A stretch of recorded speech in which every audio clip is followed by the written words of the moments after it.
We had done container ships, right? Yes, sir. Yes, no? Yes, sir. Yes, Very good. So let's move yes, on. sir. Now, 1 minute. I'm going to put everybody on mute so that we don't have disturbance. Mute all. You can unmute yourself, okay? If you want to say something, you can unmute and say. Now, RORO ship and car carriers. These ships, they are specialized ships who basically carry vehicles. And then there are two types. One is RORO ship, and other one is PCC, pure car carrier. Means car carrier doesn't carry all types of cargoes because the height is restricted between the decks. So only the cars fit. Now there is a little interface RORO ships and have got with passenger ships. What happens? The passenger ferries who operate in Europe and Far East, that is where people go with their cars. So they become sort of a combination carriers with passengers and cars. So there are special rules and all which we will cover up later, not now, in third, fourth semester. Okay. Now we are looking at the pure ones right now. So first we will go through this movie.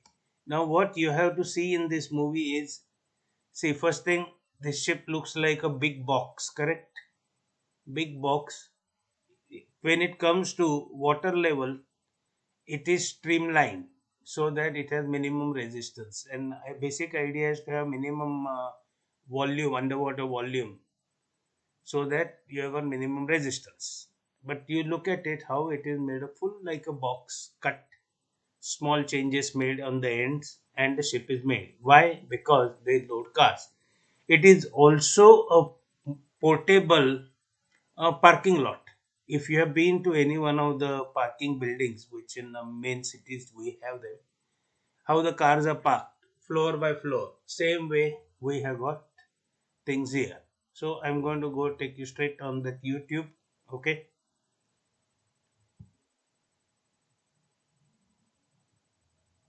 Growing businesses need a hosting solution that is powerful yet easy to manage. Let's look at how business hosting is a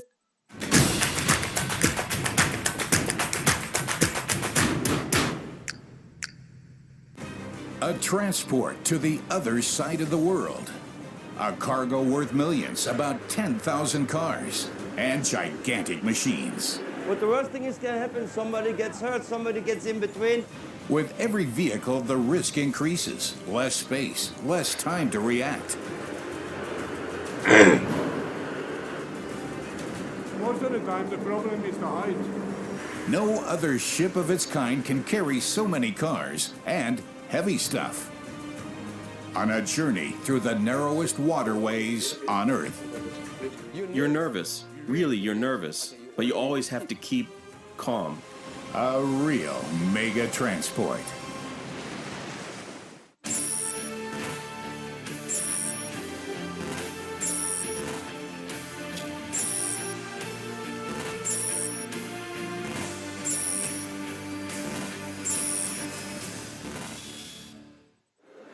The port at Antwerp in Belgium, one of Europe's most important transfer sites for new vehicles, and the starting point for the mega transport of a Norwegian giant. The Trapper, world's largest automobile transporter, a ship that takes global vehicle logistics to a whole new level. 200 meters long, 36 meters wide. But the major attraction is actually behind the steel hull. A gigantic cargo area, in total over 71,000 square meters. Enough room for 8,500 cars. An extraordinary number, but still not the biggest challenge for all those involved. They are embarking on a journey covering 28,000 kilometers from Antwerp, navigating around Germany, England, France, and Spain, and then out onto the expanse of the Atlantic Ocean. From there, across the pond to ports in the U.S. and Jamaica, through the Panama Canal onto the Pacific, and all the way to New Zealand and Australia. All that in just 50 days. The planning for this mammoth task is all his responsibility. Port Captain Per Henningsen. For this usually unflappable Norwegian, it's a permanent race against the clock. Here in Antwerp, he needs to board 1,000 cars. But the head planner has just 16 hours for a secure loading process. All the time you have a challenge to try to get, because you have, on a regular vessel, you will have 3, 4, 5 hatches, which you can eventually plan in. Here, everything has to come through the same door.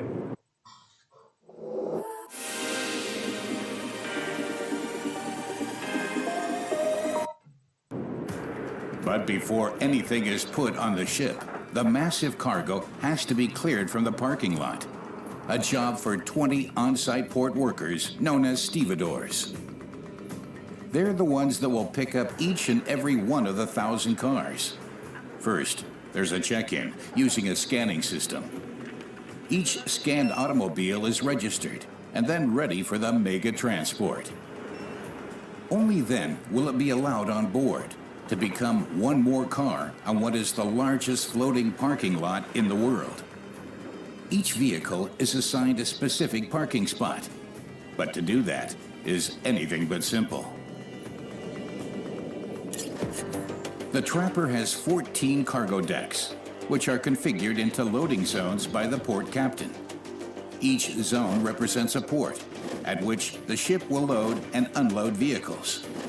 The concept is, the farther the destination port, the farther back the loading zone. Sounds logical enough. However, there is one small problem. Per has to maximize the use of the area, while at the same time making sure the loading zones are freely accessible. Otherwise, with last-minute changes of plan, there's a risk of the worst-case scenario, which would involve reparking hundreds of cars in a confined space against the clock. They refer to it as shifting. It's extremely time-consuming, and time is the last thing Per has to spare. Only 16 hours for 1,000 cars. With less than 1 minute allowed per car, completing his task without making any mistake is virtually impossible. Myself, I loaded hundreds of vessels, but I think I can only count of 2 hands, the ones which have been 100% full without any shifting. The most common problems? Last-minute new orders that suddenly increase the number of vehicles, or mistakes in the initial numbers. The result is that there is not enough room in the loading zones.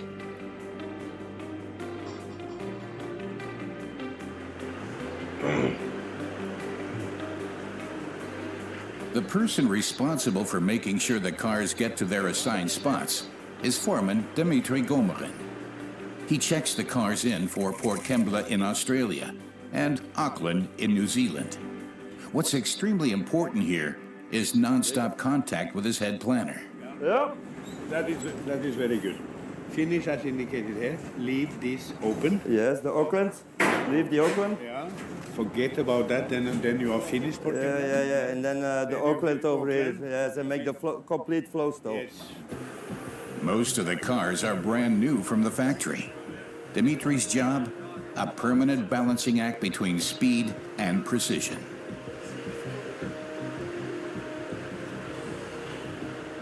Just a little bit more. Enough. The time pressure is immense, but the space in the zones is limited. Despite this, potential dents are not Dimitri's biggest worry. What the worst thing is going to happen, somebody gets hurt, somebody gets in between, where the lashing crew is over here, and we don't check each other out. Throughout the parking process, the lashing crew secures every car with special straps. They attach the straps to lashing hooks or car rims at the front and back of the car and to holes in the deck. This is designed to keep the valuable freight from rocking during the ocean passage, and, in the worst case, coming loose to create a floating motorway pileup.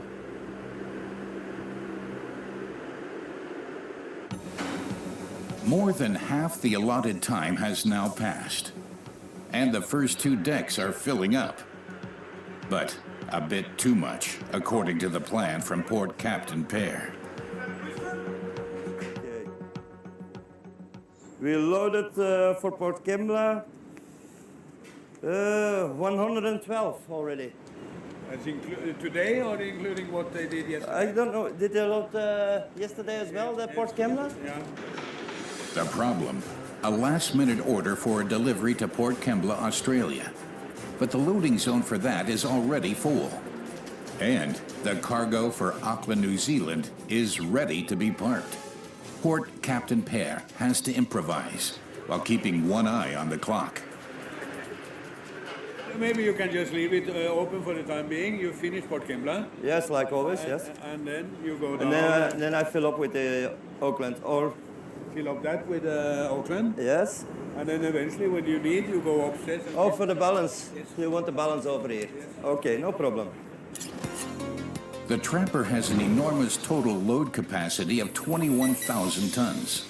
Per has to keep the weight of the cargo evenly distributed at all times, so that the ship does not tip. It's a mega challenge, especially when it comes to last-minute changes. Per redistributes the cars on the spot. The new ones for Port Kembla are going to fill up the zone for Auckland. He spreads the spaces that were lost across 3 other decks. High-pressure work for Foreman Dimitri and his team of stevedores. 150 cars suddenly need a new parking place. Time to go before the planned departure? Just 3 hours.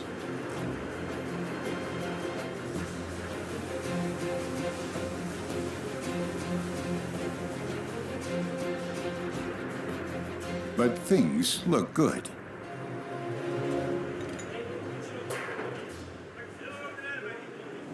Okay. 1,000 cars are in their proper positions, even 1 hour ahead of schedule. Station 1 of the mega transport finished, but there's still 2 months and a whole lot of work to do until they reach their final destination. Until now, only the uppermost 2 decks of the gigantic transporter have been loaded. Some decks remain sparsely occupied, while others are completely empty and waiting for their cargoes at upcoming ports. Next stop, Bremerhaven. तो student लोग इस IPL से क्या सीखा? Gravity को तोड़ना. Port Captain Per is already starting to prepare for the loading process there, because in Bremerhaven, he expects more than simple cars. This cargo is shifted from deck number 8 to be able to load trucks. The largest vehicle transporter in the world doesn't just carry automobiles. It also hauls all sorts of high and heavy cargo. This is only possible due to the Trapper's special flexible decks, whose height can be adjusted in order to accommodate some pretty monstrous machinery.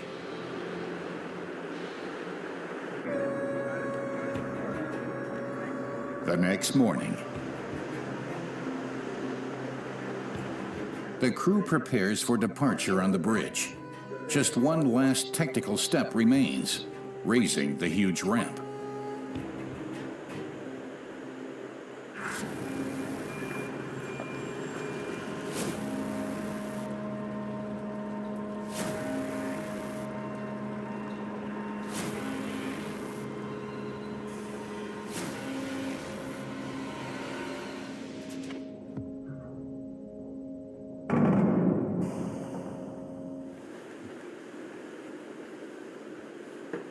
Is everybody ready? Let's go. Starting time for the mega transport's trip around the globe. The Trapper has to make it to Australia and New Zealand in just 49 days. Along for the ride, thousands of cars. But the biggest cargo of them all has yet to be loaded. The ship travels through the inland waters of Belgium in the direction of the North Sea.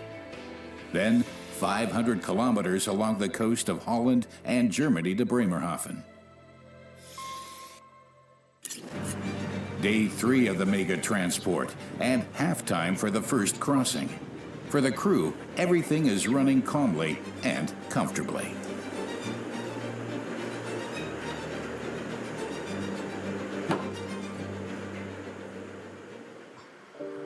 But one man has been racking his brain for hours.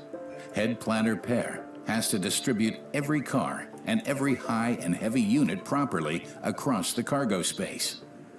What is the main thing with this is to keep everything open so that you are not stuck. The problem? He still doesn't know exactly what to expect, and one order in particular has him worrying more than usual. We are eventually going to load some interesting things, which is said to be a trailer, said to be 7.5 meter wide, too high to pass, so they have to go on high space. I'm actually anxious to what it is. Per doesn't have any information about the height of this mysterious object, but he will plan, prepare, persist, and succeed like he always does. Day 4, arrival in Bremerhaven, the biggest parking lot in the world. Over an area of 240 hectares, there's room for 95,000 cars. Bremerhaven is considered the most important trade hub for automobiles in Europe. The port handles 2.2 million vehicles every year. 2,000 of those are now going on a journey around the world. For our mega transport, that's child's play, because the other things waiting here include tractors, giant construction machines, and trucks. In short, this cargo is hard to work, high and heavy, a triple whammy for Per. And yet, there's again just 16 hours to complete the job. The fact that any oversized colossus can even think about taking a ride on the Trapper is based on two factors. First, the 12-meter wide and 6.5-meter high loading hatch. Second, the ramp. Load-bearing capacity 375 tons, the weight of 75 full-grown elephants. The additionally heightened high and heavy area is just behind the gate. Even the largest machinery can pass through unscathed. What's more, 5 of the 14 decks are movable and can be adjusted in height. Not to mention their respective ramps. The result? A total of 18,195 square meters of space for high and heavy cargo. And that's exactly what's happening on Deck 8. Whenever there are technical adjustments to be made to the cargo area, everything responds to his command. Chief Officer Wang Chongwen. His job, to make sure that several large trucks can fit in here.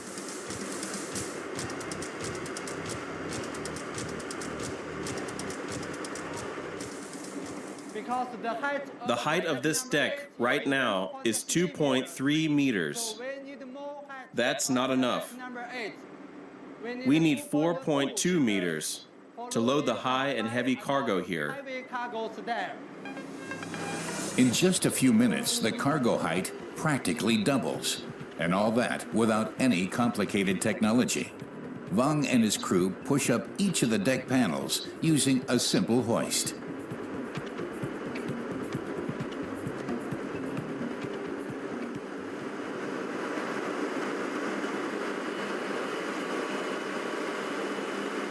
Is everything all right up there? Everything's okay. Last step. The panel has to engage into the safety supports. Time needed to work on each panel? Less than 5 minutes. After just 1 hour, the entire deck is almost twice as high as it was before. This is a very great function for us. It allows us to transport way more cargo according to different cargo types. In this case, to accommodate commercial trucks. The concept is that, as in Antwerp, stevedores drive each of the 100 trucks to its planned space. Fasten down and done. After about 8 hours, the last square meter of the deck is full.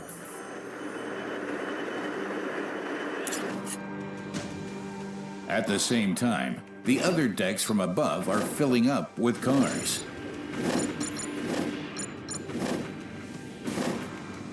Extra high decks 5 and 3 are still basically empty, but all that's about to change.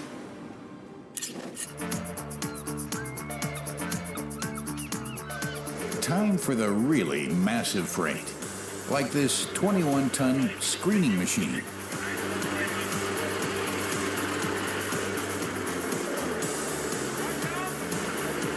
Mobile high and heavy units have to go to Deck 3, one ramp below. It's a process that can cause serious problems when dealing with such a colossus.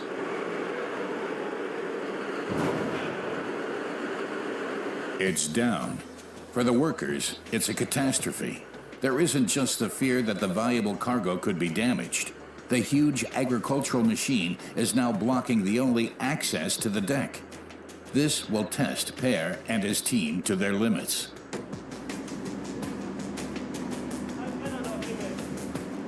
Keeping to the tight schedule? Seriously endangered at this point. For Marshal O'Brien Forster and his co-workers, every second counts. The back end is sitting a little bit too low. This makes it hard for us to push it over. Of course we try our best, but if it won't work, it might need to be shifted on an upper deck. But it's already full on top. Brian could move the other high and heavy units to make room for the giant, but that's going to take too much time. The alternative plan? Use rubber mats to remove the machine from the ramp without damaging it.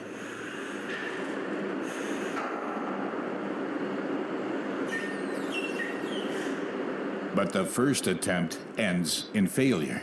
The center of gravity at the rear end is too low.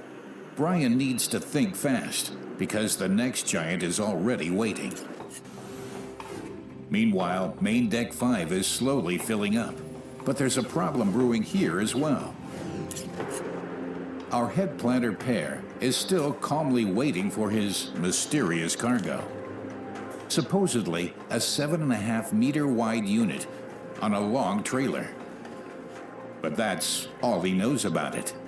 And that's not the only thing testing his nerve. Most of the time the problem is the height. That actually the measurement is not correct. The result of having the wrong dimensions? Seriously sobering. The high and heavy area is completely full up, and the adjustable panels of the cargo deck above already raised to the absolute maximum. Per has just 2 hours left until the trapper's planned departure from Bremerhaven. But right now, all he can do is wait. A long, unnerving wait. But then... It is big. Talk about big. The cargo, the bucket of an enormous dump truck. Per's initial irritation has now developed into real worry. Will this monster even fit on the ship?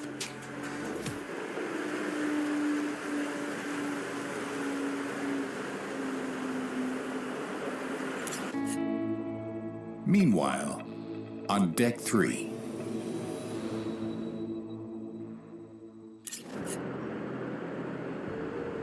The huge screener is still blocking the only way down. Marshal O'Brien and his team have to get the 20-ton Colossus off the ramp as quickly as possible. They use wooden slats to prop up the machine. This should keep the low rear end from scraping across the floor. So, I hope it works now.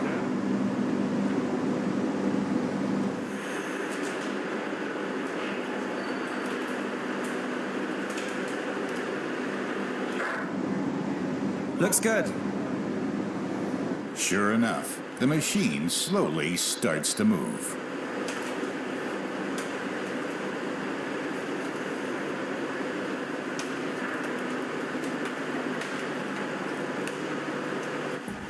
Perhaps not the most elegant solution, but effective.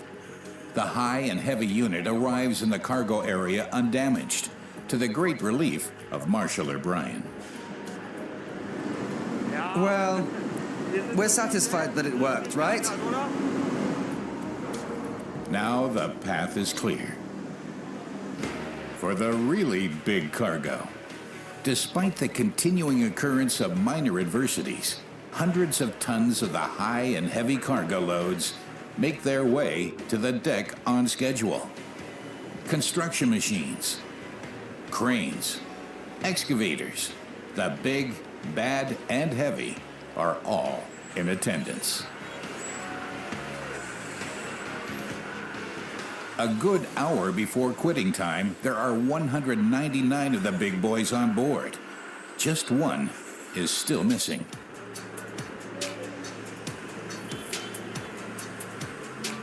The oversized dump truck bucket throws everyone into a major concern.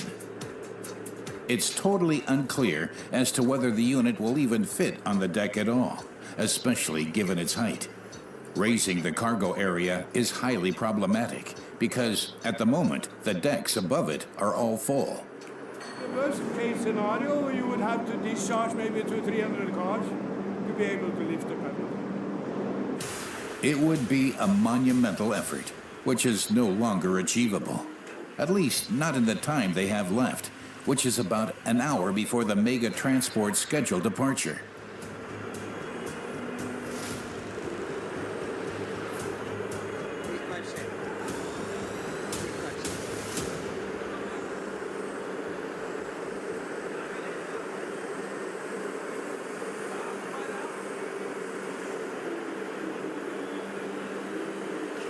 Mission accomplished. The height is not a problem. Even the length and width fit exactly into position. Head planner Per breathes a sigh of relief. Finally. This is good. This is what you've been waiting for the whole day, eh? So it's really nice. You know that it will fit. And I have loaded so many of these things, but still it is the heart is running. And that, even after 30 years of experience on the job. In just one day, Per and his stevedores have loaded 2,000 new vehicles, plus 200 high and heavy units. But the longest and heaviest part of the mega transport is yet to come.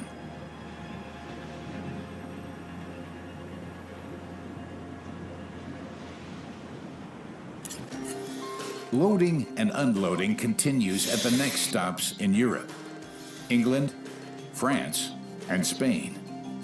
The ship then travels all the way across the Atlantic and to the east coast of the United States, via Jamaica, and to the Caribbean Sea. A real tight spot awaits the mega transport there: the Panama Canal. Day 28 of the autoliner's journey from Europe to New Zealand. The trappers expected to reach Panama by morning. The full responsibility for the mega transport lies with Captain Suv Wei Chung. More than anything, he has to keep one thing in mind: the weather. Show me the weather forecast. What's our situation? It looks like, oh no, there's a lot of yellow and red. Reports are calling for heavy storms directly at the Panama coast. It's a serious danger for the mega transport. If we encounter bad weather, the ship will start rolling and pitching too much. This means first that we cannot speed up and lose time, but also second, we are afraid of our cargo that could start moving. And, in the worst case, major damage. Avoiding it is all in the hands of First Officer He Tzu-yong. No pressure. Make sure that every car is lashed down properly. Otherwise, fasten them. But be careful. Those are new cars. No scratches, all right? The cargo below is worth several hundred million euros, which is why checking that it is secure has top priority, especially since storms have been forecast.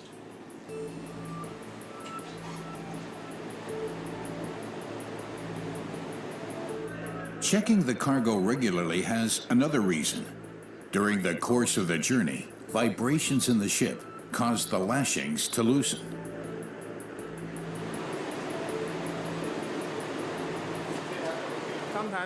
Sometimes the lashings aren't fastened down properly.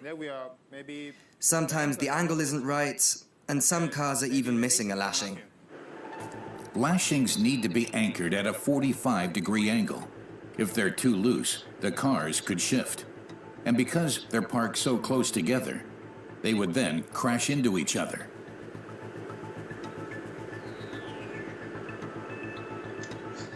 For this job, one thing is more important than anything else for He and his crew: a very keen eye. Cadet, do that again. This is still not the right angle. Fasten it properly. Perfect lashing tension is an absolute necessity. If any damage occurs to the cargo, it's the trapper crew that will bear the responsibility. Even in normal conditions, the crew has to check and, if required, tighten the lashings every 3 days. No exceptions accepted.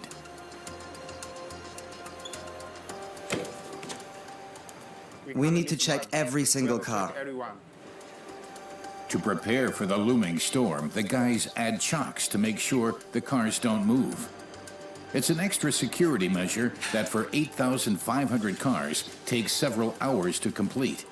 And yet, it's absolutely necessary for getting the cargo safely to its destination undamaged. Finally, the first officer He makes a last check. Time to call it a day.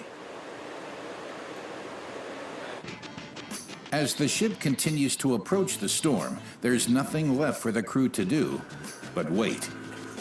They're a tight group, and no wonder. Many of them spend up to 4 months at a time together on the high seas.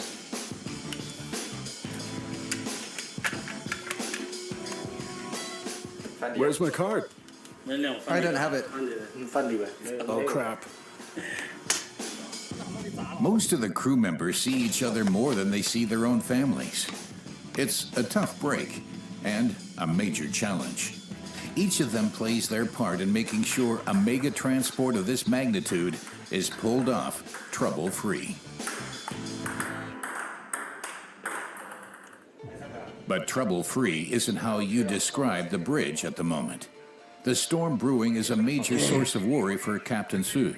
The trapper must pass through the Panama Canal tomorrow. Otherwise, it could take days until they receive a new transit approval.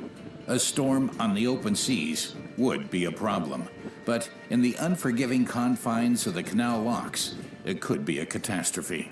If the wind blows from starboard, from port side, or any other way, the vessel could deviate from the course.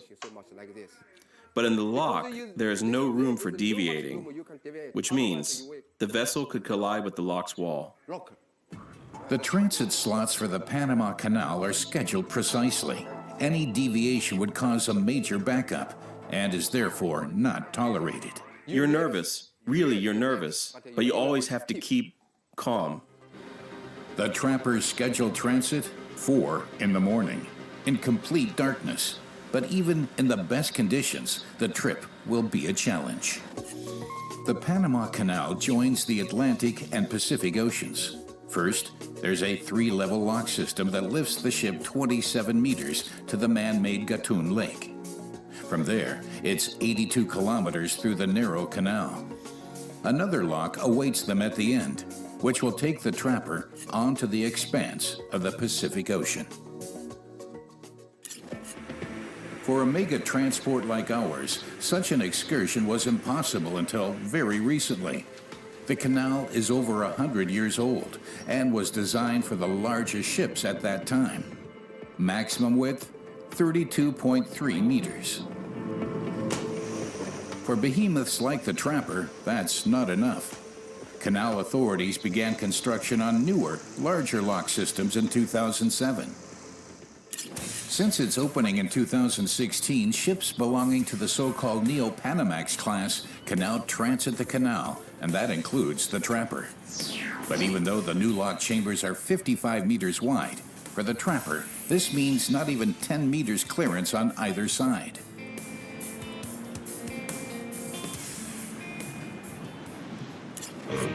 And in the dark, no less. On day 29 of the mega transport, the Trapper is at the Atlantic side entrance to the canal on time, at 4 o'clock in the morning. Agua Clara.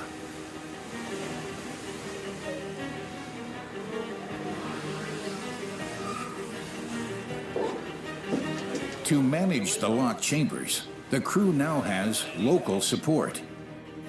Harbor pilot Robert L. Schnack and his team are specialized in guiding oversized transport vessels safely through the locks. And it works like this.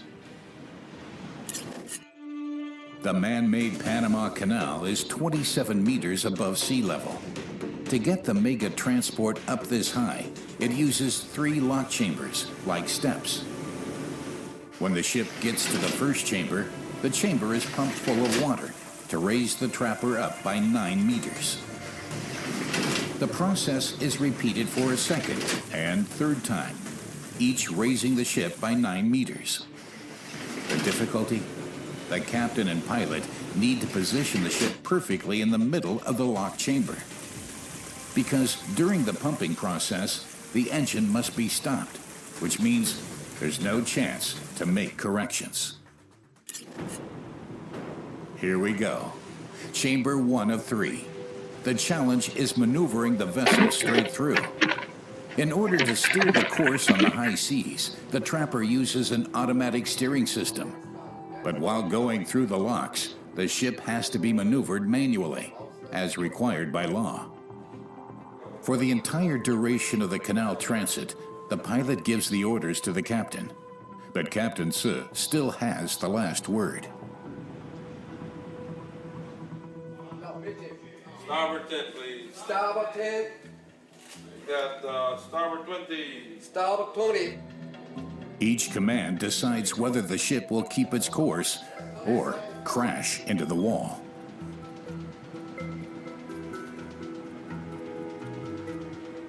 We have to hold the ship steady like this without any deviation. Not deviation too much. Stop engine. Stop engine. At least we are lucky there is no wind. The predicted bad weather has not arrived. After 30 minutes, the Trapper is in the first lock chamber, but there is still a palpable tension on the bridge. Mr. Pilot, if we can pick up the slack on the steering, not yet now. Let's wait until the starboard side is ready and then And we'll synchronize to heavy. Okay. Thank you. Now, the engine is stopped, and Captain Su's hands are tied. Dock workers secure the ship with ropes so that it doesn't move during the pumping process. And then, off we go.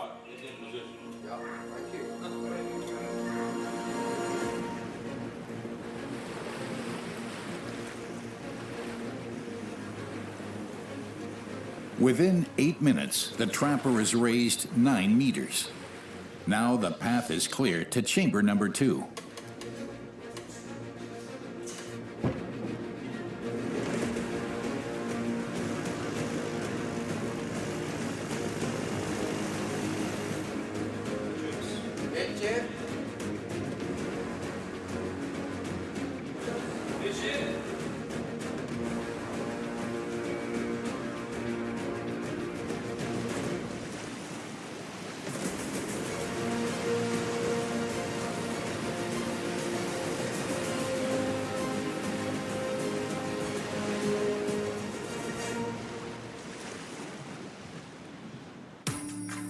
Until now, everything seems to have run smoothly. But just before the next stop, the ship comes dangerously close to the lock wall. Now every command has to be perfect. No mistakes, no excuses. Half to starboard. No. Starboard 20. Meche. Fortunately, that slip of the tongue, quickly corrected, went unpunished. Not all do. The chamber fills with water from the Gatun Lake, raising the trapper to 18 meters.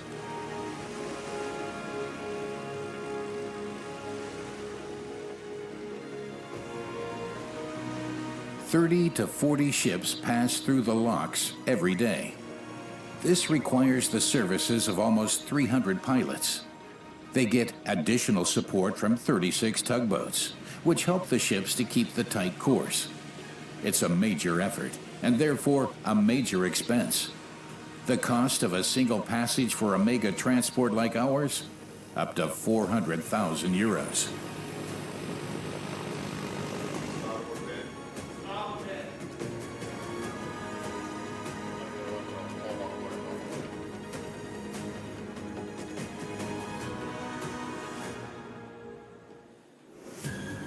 Now, just the third and last lock chamber to go. Once again, for the captain and pilot, this takes razor-sharp concentration. Stop engines. Stop engine. Bow full to port. Bow full to port. While the lock system pumps the trapper up one last time, the pilot and captain have the time to focus on one final and most important task: guiding the 200-meter-long mega transport out of the narrow lock system and into the canal unscathed.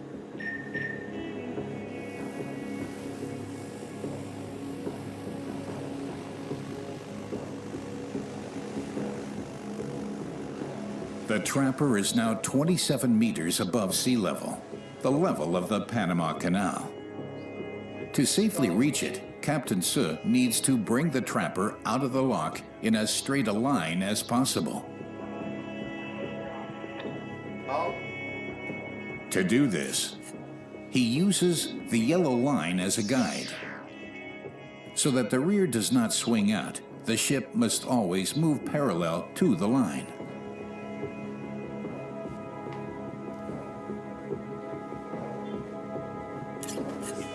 On command from captain and pilot, the tugboats pull the monster through. But halfway out, what happens is this. Do you see the ship is now very close to this critical point? Now we have to bow half starboard. Port 20. Less than 2 meters separate the trapper from the solid stone wall. You see? No, Easy to indicate. Meche.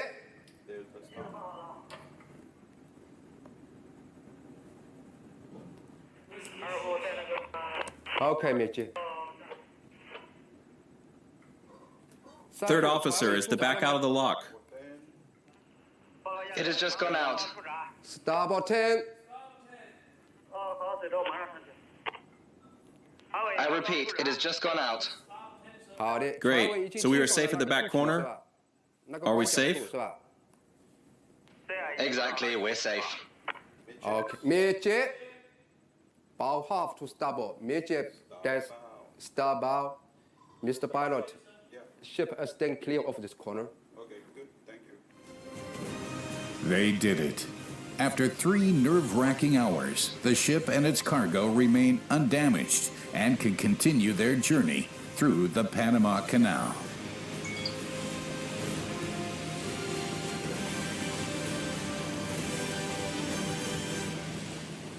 Captain, now Okay. we're going to let go the tugs. Let go the tug phone off. We're clear Okay. from the lock, so Okay. we're free. Totally clear from lock. Yeah. The pilot disembarks.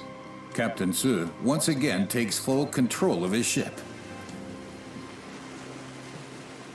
I'm feeling very happy. Excited. Yeah, absolutely. Today, we can pass the new Panama Canal because I had a very good cooperation with the pilots. For the mega transport and its extremely valuable cargo, it is now time to traverse 82 kilometers on one of the world's most iconic and important waterways. The transit takes all of 9 hours. Traveling through the Panama Canal saves the ship an impressive 3 weeks of travel time, which you would otherwise need to get from the Atlantic to the Pacific Ocean.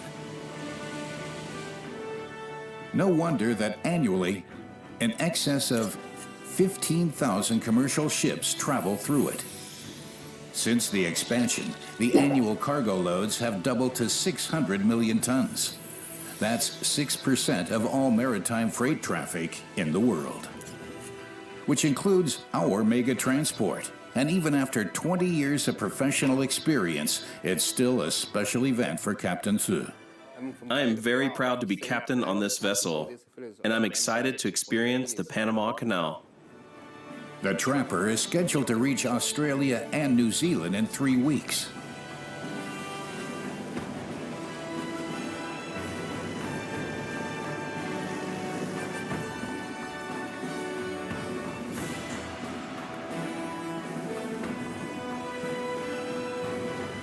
But to continue the journey, the ship still has to reach the level of the Pacific Ocean.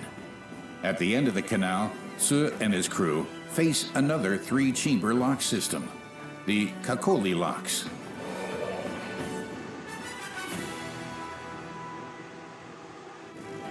The task, lower the ship by 27 meters. Instead of stepping up, now we step down. Based on the experience from this morning, it should be no problem. And after an extremely eventful day, the Trapper is one step closer to its goal. Now, it's plain sailing non-stop across the mighty Pacific, all the way to Auckland. The trip will last for a total of 21 more days, until the Trapper finally reaches New Zealand. 49 days have passed since the Autoliner started in Antwerp. The mega transport is set to reach the other side of the world tomorrow. But there is still one final inspection. And no, it doesn't involve technical issues.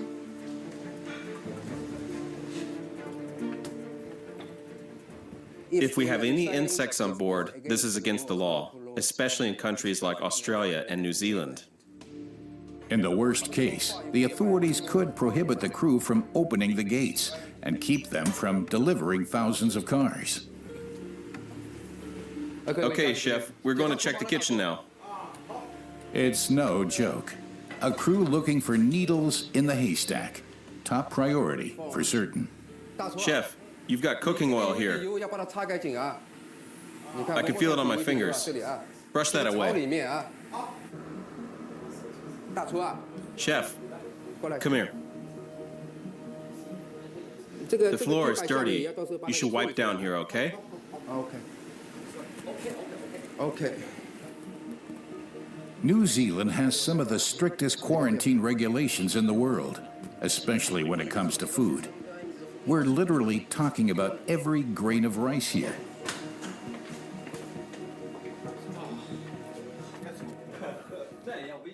Chef, where's the rice? Over here. Where did you load it? In Bremerhaven. Okay, then it's still good. Keep going. Despite some criticism about the cook's cleanliness, the official food inspectors are satisfied in the end. Good job. Well done. Good job. Okay, well, next. Now everything is ready for the Mega Transport's final chapter.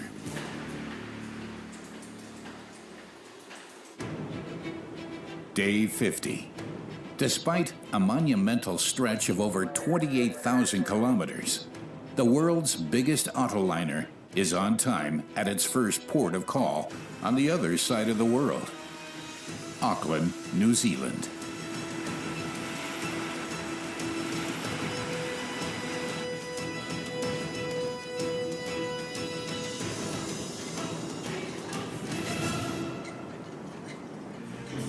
Thousands of new cars and hundreds of the high and heavies will find their ways to new owners. A mega transport around the globe.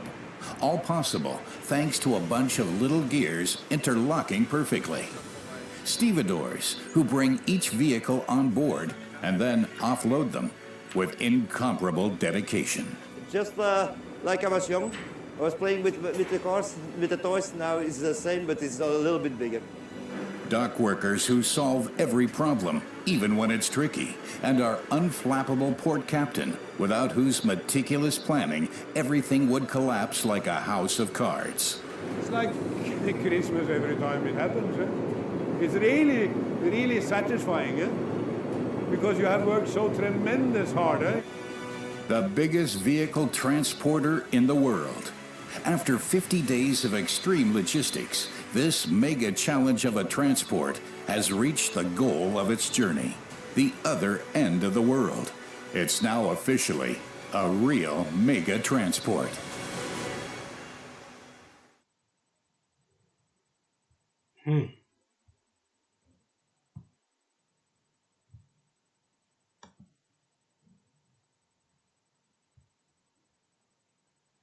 So, did you enjoy the documentary? Yes, sir. Yes, sir. Yes, sir. Yes, sir. Good idea now. What is it? Yes, sir. Yes, sir. Yes, sir. See, the cargo there is worth about, I just worked out, about 2,400 crore rupees. Okay. So when you are in charge, like example, plus add the ship. So when you start looking at it, see the responsibility you get and what knowledge level you need along with it. It is quite a nice moment, na? If you are say 23 years old, third officer in charge of the watch, and what lies under you is worth about say 2,500 crores. Right or wrong? Yes, sir. Right, sir. That is Yes, why sir, we keep on asking you so many things. It should be like this, it should be like that. Okay, quickly we'll go through. Single hull normally. Sometimes it is possible to have a double hull, but generally there will be single hull. Average lengths again they differ because this was the biggest ship, but others may be smaller. Capacity generally lane meters or square meters, whatever they call it. Cargo gear ramps. Sometimes you got midship also one ramp on one side and stern ramp. Mast they practical don't exist there on navigation bridge and forward. If there is little space, they'll put a small one. Nothing special. Cargo areas horizontal gas tight decks. Okay, from double bottom to bridge deck. 12, 10 decks, 14 decks depends on the ship. Usual ballast tank, double bottom, for peak, after peak, and some wing tanks. Now these ships have an issue with the ballast capacities and all. Okay. Cargo oil tanks, no. Temperature control, no. Special cargo, no. Ventilation is a very high capacity ventilation, powered ventilation. Very high capacity. Now, have a look here. You have got one ramp in the middle and one ramp aft. So this is also one of the designs. And the usual box like see, it's almost a full box up to here with whatever changes in the bottom and then again modified. This looks more like a spaceship, no? So nicely designed because of aerodynamics. What happens is these ships have got very high freeboard, so they need to deflect the wind also. Don't allow wind to take control. So there is a aerodynamic design. This is the one. Naval architects have to do lots of job. You see another one from Stern. Now you see in movies, so no point in showing you only these. Typical one, everybody is waiting. This has got midship ramp and this one to load these cars. So Captain Dogo.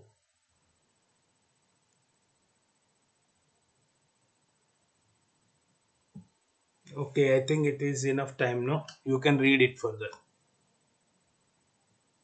Your same thing I told you just now. The difference in two types of ships is like you saw this ship could modify and carry other vehicles. But then there are some ships which are only carrying cars. Their decks don't move. They have got a fixed one. So those ones become PCC, pure car carriers. Otherwise it is RORO vessel. So you will go on both types of ships, RORO as well as PCC. NYK has got a lot of PCCs. So everybody understood what is a RORO ship? Yes, no? Yes, sir. Yes, sir. Understood. Anybody has got doubts?